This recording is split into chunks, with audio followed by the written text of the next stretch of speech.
সাফল্যে ব্যর্থতার থেকে বেশি শেখা যায়, কারণ ব্যর্থতা কখনো থামতে দেয় না, এটি চরিত্র গঠন করে। যদি তোমার সফল হওয়ার সংকল্প যথেষ্ট দৃঢ় হয়, তাহলে ব্যর্থতা তখনই তোমাকে অতিক্রম করবে না।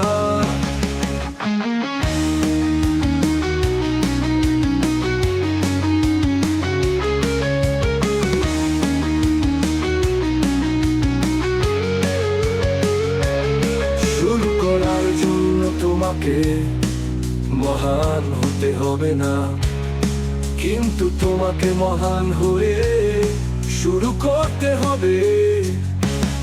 যদি তোমার সফল হওয়ার সংকল্প যথেষ্ট দৃঢ় হয়, তাহলে ব্যর্থতা